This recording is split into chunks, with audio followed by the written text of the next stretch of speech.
रिश्तों में लाए डबल चमक। खाद्य पदार्थों को लेकर एफडीए ने जारी की नई गाइडलाइन। होटल, रेस्टोरेंट, ढाबों में कर्मचारियों को पहनना होगा पहचान पत्र।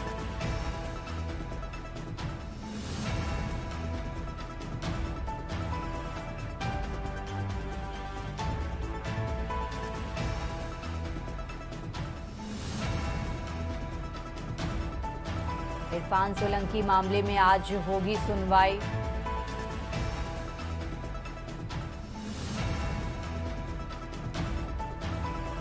रामगोपाल की हत्या का एक आरोपी गिरफ्तार।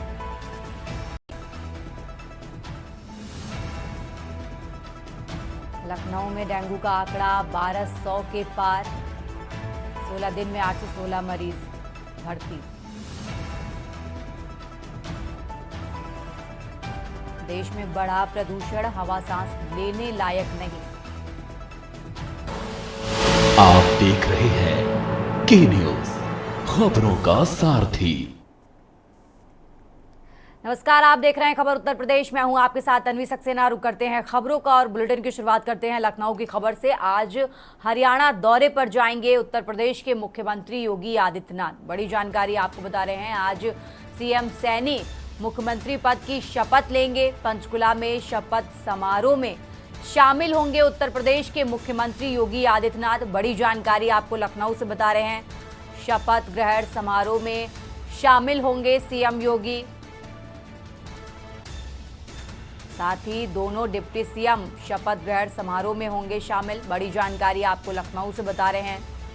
आज हरियाणा के दौरे पर उत्तर प्रदेश के मुख्यमंत्री योगी आदित्यनाथ आज सीएम सैनी मुख्यमंत्री पद की शपथ लेंगे। आपको बता दें, हरियाणा में बीजेपी ने तीसरी बार जीत की हैट्रिक लगाई है और आज नायब सिंह सैनी दूसरी बार मुख्यमंत्री के तौर पर शपथ लेते नजर आएंगे। और ये शपथ ग्रहण समारोह से जुड़ी बड़ी जानकारी आपको बता रहे हैं, जहां आज शपथ ग्रहण समारोह में उत्तर प्रदेश के मुख्यमंत्री के साथ साथ दोनों डिप्टी सीएम भी मौजूद रहेंगे। बड़ी जानकारी आपको लखनऊ से बता रहे हैं। पंचकुला में शपथ समारोह में शामिल होंगे सीएम योगी। साथ ही दोनों डिप्टी सीएम शपथ ग्रहण समारोह में मौजूद रहेंगे। बड़ी जानकारी आपको बता रहे हैं। आज हरियाणा के दौरे पर जाएंगे सीएम योगी।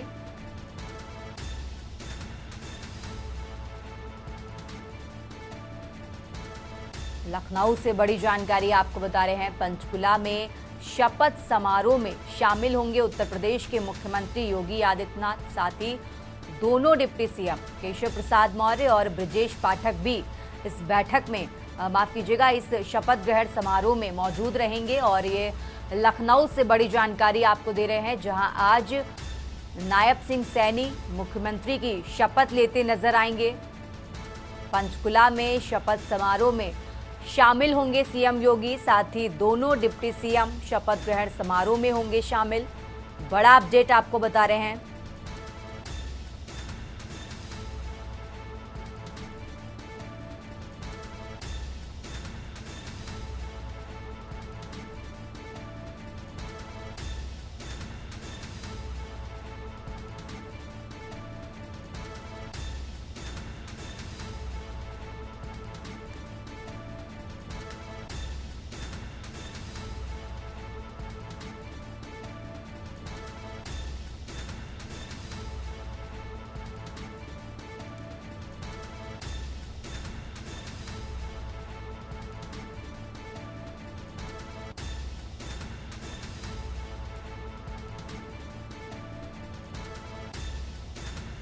और ज्यादा जानकारी के साथ हमारे साथ अनिकेत संवाददाता जुड़े हुए हैं। अनिकेत, आज मुख्यमंत्री योगी आदित्यनाथ भी हरियाणा में शपथ ग्रहण समारोह में शामिल होने पहुंच रहे हैं। क्या कुछ अपडेट, क्या कुछ जानकारी आपके पास?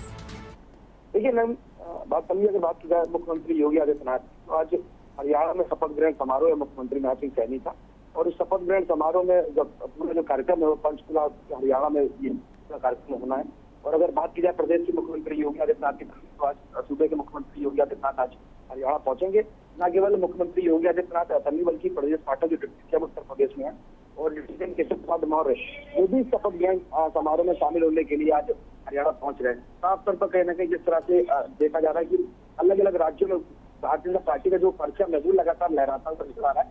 लगातार अगर बात की जाए तो देखने को मिल रहा है कि जिन राज्यों में विधानसभा के चुनाव हो रहे हैं वहां पर भारतीय जनता पार्टी अपना कमल खिलाती नजर आ रही है। साफ तौर पर कहीं ना कहीं अब अगर देखा जाए तो पूरे देश में भारतीय जनता पार्टी बड़ी पार्टी के रूप में उभर कर सामने आई है। और फिर से एक बार हरियाणा में जब विधानसभा चुनाव में एक बड़े मैंडेट के साथ भारतीय जनता पार्टी की जब सरकार बनी है तो उस शपथ ग्रहण समारोह में आज तमाम जो अलग अलग राज्यों के जो मुख्यमंत्री हैं, जो बीजेपी शासित जो भी जो राज्य है, सभी राज्यों के जो मुख्यमंत्री हैं वो ग्रहण समारोह में पहुंच रहे हैं। और उसी क्रम में अगर बात की जाए तो प्रदेश के मुख्यमंत्री योगी आदित्यनाथ भी आज अपने दोनों डिप्टी सीएम के साथ में हरियाणा पहुंचेंगे ग्रहण समारोह में।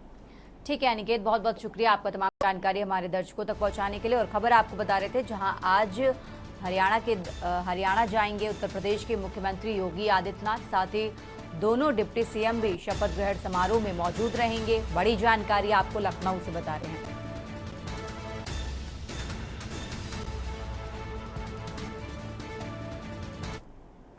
खबरों में आगे बढ़ते हैं। लखनऊ से एक और बड़ी जानकारी आपको बता रहे हैं जहां विधानसभा उपचुनाव मिलकर लड़ेगी कांग्रेस और सपा। अखिलेश और राहुल के बीच मुद्दे पर इस चर्चा हुई है। आपको बता दें कांग्रेस ने गाजियाबाद और खैर सीट मांगी है। ये 2 सीटें कांग्रेस ने मांगी है। गाजियाबाद सीट सपा देने को तैयार है और खैर पर 1-2 दिन में निर्णय लिए जाने की संभावना है, ये भी जानकारी मिल रही है। और ये बड़ा अपडेट आपको बता रहे हैं जहां यूपी की 10 सीटों पर उपचुनाव होना है, जिनमें से 9 सीटों पर तारीखों का ऐलान कर दिया गया है। और अब ये जानकारी मिल रही है कि कांग्रेस और सपा यानी गठबंधन इस बार भी बरकरार रहेगा उपचुनाव में भी। और गाजियाबाद सीट सपा देने को तैयार हो गई है कांग्रेस। और आपको बता दें अलीगढ़ की खैर सीट पर 1-2 दिन में फैसला लिया जाएगा, निर्णय लिया जाएगा कि ये कांग्रेस को देनी है या नहीं। और ज्यादा जानकारी के साथ हमारे संवाददाता अनिकेत जुड़े हुए हैं। अनिकेत, कांग्रेस ने जिस तरीके से 2 सीटें मांगी है, एक पर तो फैसला हो गया है, दूसरी पर अटका हुआ है, क्या वजह है जिस वजह से सपा खैर सीट, अलीगढ़ की जो खैर सीट है उस पर इतना विचार विमर्श कर रही है? अनिकेत देखिए अगर बात की जाए उत्तर प्रदेश की तो निश्चित तौर पर एक सबसे बड़ा सूबा उत्तर प्रदेश है। और हालांकि अगर बीते लोकसभा चुनाव के अगर परिणामों को देखें तो निश्चित तौर पर जो इंडिया गठबंधन उत्तर प्रदेश में अलायंस के साथ में चुनाव लड़ा था इस लोकसभा में, उसको एक बड़ा जनाधिकार भी मिला और बड़े बहुमत के साथ में बड़ा जो वोट बैंक है वो उस गठबंधन को मिलता हुआ नजर आया था। हालांकि कयास ये लगाए जा रहे थे कि क्या वो गठबंधन कुछ चुनाव में उत्तर प्रदेश में फिर से नजर आएगा।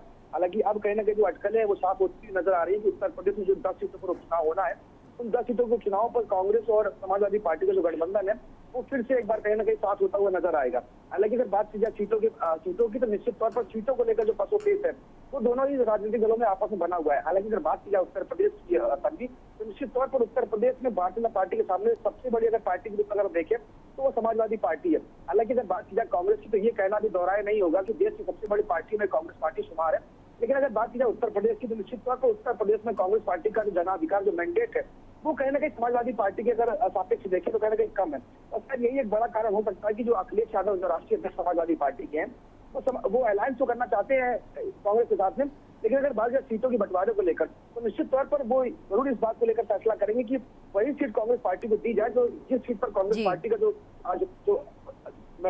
कैंडिडेट है वो जीत सुनिश्चित कर पाए। तो उसको लेकर जो बातचीत का जो दौर है वो दोनों ही दलों के बीच में देखने को मिल रहा है। अगर हम बात की जाए समाजवादी पार्टी के राष्ट्रीय अध्यक्ष अखिलेश यादव की या फिर राहुल गांधी की, तो बीते दिनों जो मुलाकात हुई है दोनों लोगों के बीच में, उस मुलाकात से जो संभावना निकलकर सामने आ रही है उससे ये लग रहा है कि जो गाजियाबाद की जो सीट है वो तो कहीं ना कहीं समाजवादी पार्टी कांग्रेस को देती हुई नजर आएगी।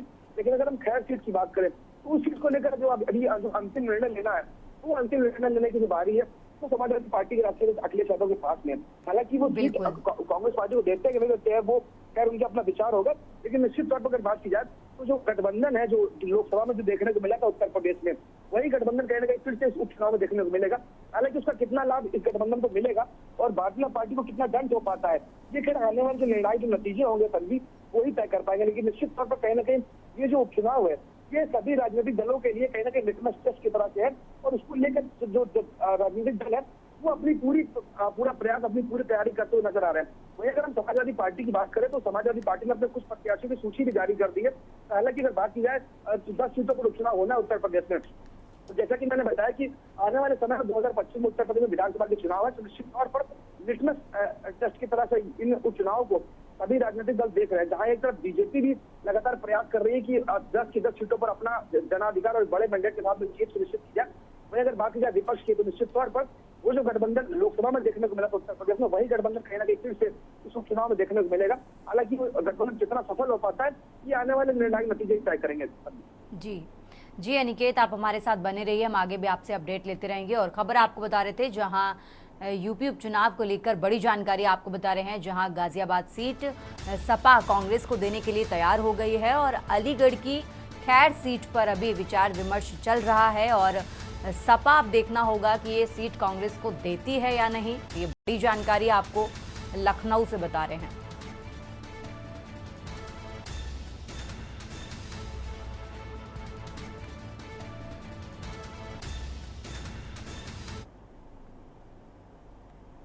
खबर उत्तर प्रदेश में आगे बढ़ते हैं और लखनऊ से एक और बड़ी जानकारी आपको बता रहे हैं, जहां उपचुनाव को लेकर बीजेपी प्रत्याशियों के नाम की जल्द ही घोषणा कर सकती है।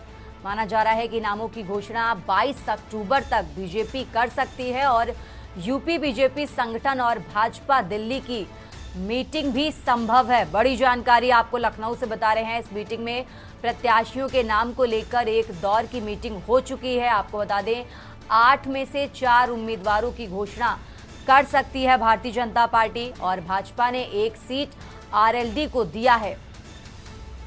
और ये बड़ी जानकारी आपको बता रहे हैं और ज्यादा जानकारी के लिए हमारे साथ संवाददाता अनिकेत जुड़े हुए हैं। अनिकेत, जिस तरीके से अब माना जा रहा है कि जल्द ही बीजेपी अपनी लिस्ट जारी कर सकती है, क्या कुछ जानकारी आपके पास?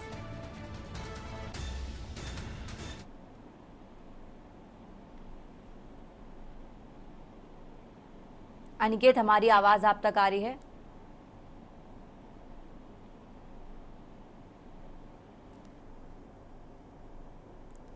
अनिकेत से संपर्क नहीं हो पा रहा है, हम दोबारा कोशिश करेंगे। और खबर आपको लखनऊ से बता रहे थे, जहां प्रत्याशियों के नाम को लेकर बीजेपी की एक दौर की बैठक हो चुकी है और माना जा रहा है कि 8 में से 4 नामों पर फाइनल भी कर दिया है और अब जल्द ही बीजेपी प्रत्याशियों की अपनी लिस्ट जारी कर सकती है।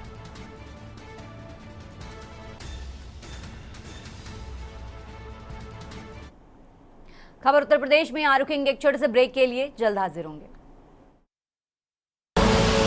आप देख रहे हैं के न्यूज, खबरों का सारथी। खबर उत्तर प्रदेश में एक बार फिर से हाजिर रुक करते हैं खबरों का और बात कर रहे हैं लखनऊ की, जहां बहराइच हिंसा पर एक तरफा कार्रवाई का आरोप। बड़ी जानकारी आपको लखनऊ से बता रहे हैं। मदरी ने अपने सोशल मीडिया अकाउंट पर मढ़ा आरोप और लिखा कि मुस्लिमों पर एक तरफा कार्रवाई की जा रही है। ये आरोप उन्होंने लगाया और कहा कि लापरवाही के लिए दंडित किए जाएं जिम्मेदार। धर्म के आधार पर कोई भेदभाव नहीं होना चाहिए। बड़ी जानकारी आपको बता रहे हैं, जहां बहराइच में हुए विवाद पर अब ये मदनी का बड़ा बयान सामने आया। उन्होंने कहा कि मुस्लिमों पर एक तरफा कार्रवाई की जा रही है, लापरवाही के लिए दंडित किए जाएं जिम्मेदार। धर्म के आधार पर कोई भेदभाव नहीं होना चाहिए। बहराइच हिंसा पर एक तरफा कार्रवाई का आरोप लगाया है। बड़ी जानकारी आपको लखनऊ से बता रहे हैं।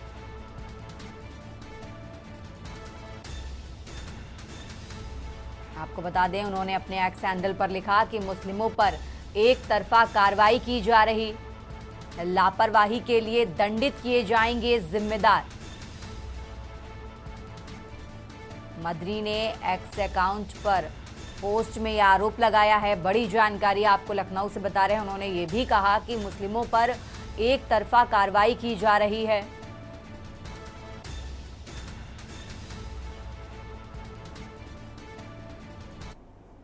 खबरों में आगे बढ़ते हैं। लखनऊ से एक और बड़ी जानकारी आपको बता रहे हैं, जहां देर रात केजीएमयू में रेजिडेंट डॉक्टरों का प्रदर्शन जारी। आपको बता दें, कोलकाता में हुई महिला डॉक्टर की हत्या का मामला।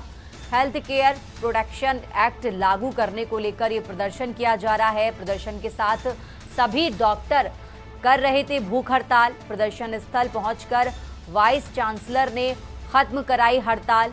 लखनऊ से बड़ी जानकारी आपको बता रहे हैं, वाइस चांसलर के निवेदन पर डॉक्टरों ने काम करना शुरू किया। 2 दिनों के लिए ओपीडी सर्जरी, इलेक्टिव सर्जरी शुरू की है। बड़ी जानकारी आपको बता रहे हैं, सोमवार तक मांग पूरी नहीं होने पर बड़ा प्रदर्शन करेंगे, ये भी जानकारी मिल रही है। और लखनऊ से बड़ी जानकारी आपको बता रहे हैं, सोमवार तक मांग पूरी नहीं होने पर बड़ा प्रदर्शन करेंगे। रेजिडेंट डॉक्टरों की तरफ से ये बड़ी बातें कही गई हैं। बड़ी जानकारी आपको बता रहे हैं, जहां कोलकाता में हुई महिला डॉक्टर की हत्या के बाद से पूरे देश में प्रदर्शनों का सिलसिला लगातार जारी है। हेल्थ केयर प्रोटेक्शन एक्ट लागू करने को लेकर लखनऊ में प्रदर्शन किया गया। और इसी खबर पर ज्यादा जानकारी के लिए हमारे साथ अविनाश जुड़े हुए हैं। अविनाश, जिस तरीके से रेजिडेंट डॉक्टरों ने प्रदर्शन किया और मांग की है, क्या लग रहा है सरकार की तरफ से उन्हें क्या आश्वस्त किया गया है? जी बिल्कुल, देखिए जिस तरीके से जो है कह सकते हैं बंगाल में जिस तरीके से डॉक्टरों के साथ निर्भरता हुई, उसको लेकर लगातार आपने देखा कि चाहे पूरे देश में जो है डॉक्टरों का विरोध प्रदर्शन जारी था। उनकी मांग थी कि साफ तौर पर जो है हेल्थ केयर प्रोटेक्शन एक्ट जो है कहीं ना कहीं लागू किया जाए, जिससे जो है सभी डॉक्टरों की सुरक्षा कहीं ना कहीं और तमाम तरीके के जो सुविधाएं हैं वो मुहैया हो सके। उसको लेकर जो है लगातार जो है विरोध प्रदर्शन जारी है। 2 दिन पहले भी आपने देखा होगा कि जो है ओपीडी में जो है तमाम ऐसे डॉक्टर थे जो विरोध प्रदर्शन करने के लिए पहुंचे थे, और तमाम ऐसे जो है मरीज थे वो जो है कहीं ना कहीं उसको लेकर काफी ज्यादा साथ ओपीडी प्रभावित हुई थी। अब केजरीवाल की अगर बात करें तो तमाम ऐसे डॉक्टर हैं, महिला डॉक्टर हैं जो है लगातार जो है जिस तरीके से जो है महिला डॉक्टर की हत्या है उसको लेकर विरोध प्रदर्शन काफी समय से चल रहा है। और उसी तरह कि आज भी जो है उसका विरोध प्रदर्शन जो है लगातार जारी है। 2 दिनों के लिए जो ओपीडी सर्जरी के तमाम ऐसे जो डॉक्टर हैं वो जो है इस समय जो है हड़ताल कर रहे हैं, प्रदर्शन कर रहे हैं, और उनकी मांग है कि जो है हेल्थ केयर प्रोटेक्शन एक्ट जो है कहीं ना कहीं लागू करे सरकार। ठीक है अविनाश, बहुत बहुत शुक्रिया आपका तमाम जानकारी हमारे दर्शकों तक पहुंचाने के लिए। और खबर आपको लखनऊ से बता रहे थे, जहां कोलकाता में हुई महिला डॉक्टर की हत्या के मामले में देश भर में प्रदर्शन जारी हैं, और इसी कड़ी में लखनऊ में भी रेजिडेंट डॉक्टरों ने प्रदर्शन किया। फिलहाल उनको आश्वस्त किया गया है कि उनकी मांगों को जल्द से जल्द पूरा किया जाएगा, लेकिन उन्होंने फिर भी कहा कि अगर सोमवार तक ये मांगे पूरी नहीं हुई तो बड़ा प्रदर्शन किया जाएगा।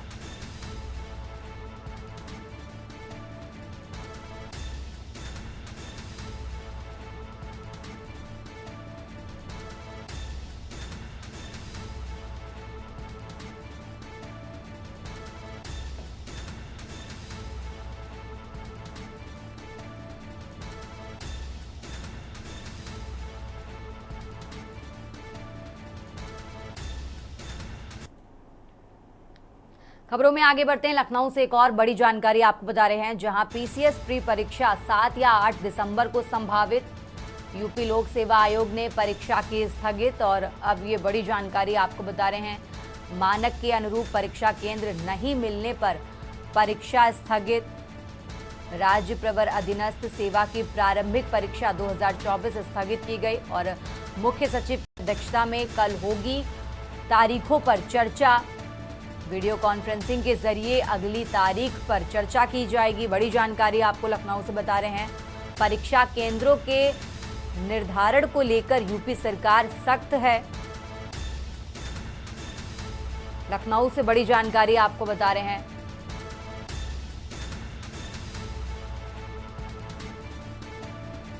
जहां पीसीएस प्री परीक्षा 7 या 8 दिसंबर को संभावित। यूपी लोक सेवा आयोग ने परीक्षा के स्थगित। लखनऊ से अहम जानकारी आपको बता रहे हैं, मानक के अनुरूप परीक्षा केंद्र नहीं मिलने पर परीक्षा स्थगित।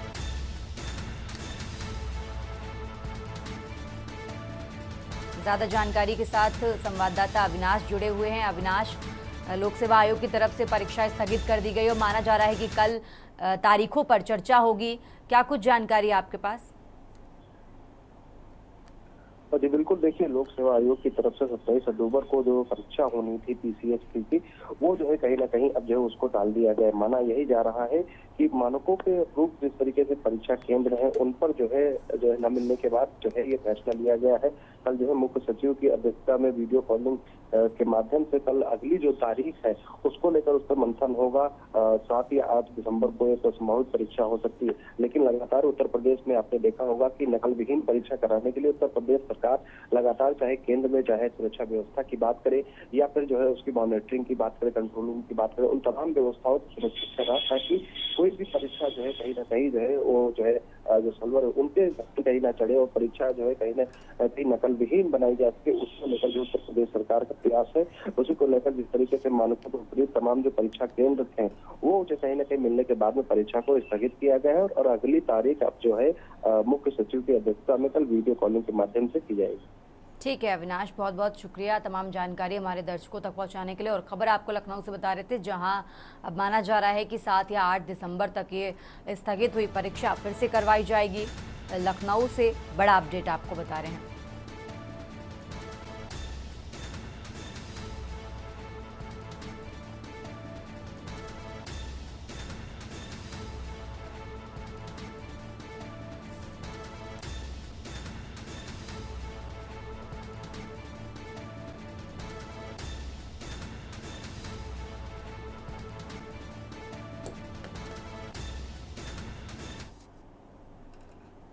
और अब बात कर रहे हैं सहारनपुर की, जहां बेखौफ बदमाशों ने हथियारों के बल पर की लूट।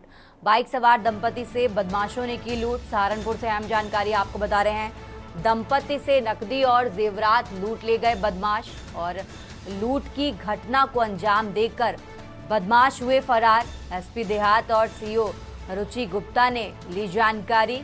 आपको बता दें, राजवाहे की पटरी पर बरसी गांव के पास ये घटना हुई है। सहारनपुर से अहम जानकारी आपको बता रहे हैं, जहां दंपति से नकदी और जेवरात लूटकर बदमाश हुए फरार। लूट की घटना को अंजाम देकर बदमाश फरार। एसपी देहात और सीओ रुचि गुप्ता ने ली जानकारी। राजवाहे की पटरी पर बरसी गांव के पास की ये घटना आपको बता रहे हैं, जहां बेखौफ बदमाशों ने हथियारों के बल पर की लूट। सहारनपुर से अहम जानकारी आपको बता रहे हैं। बाइक सवार दंपति से बदमाशों ने की लूट।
ग्राम बरसी में एक युवक ने थाने पर सूचना दी कि जब वो उसका भाई छोटा और उसकी जो धर्मपत्नी एक बाइक पे जा रहे थे अपने गांव माधोपुर की तरफ से, तो उनके पास जो है 3 व्यक्ति ने, अज्ञात व्यक्तियों ने उनका रास्ता रोककर उनकी बाइक से और उनको तमंचे के बल पर जो है चक रोड के सहारे 100 मीटर अंदर खेत पर ले गए और वहां पर उनके साथ लूटपाट की घटना करी है, जिसमें कि उन्होंने बताया कि 8-9 हज़ार रुपये जो कैश हैं वो ले गए हैं और जो उनकी जो धर्मपत्नी जो गहने पहनी हुई थी, जैसे कि एक चेन थी और 2 कानों के कुंडल, ये लेके चले गए हैं।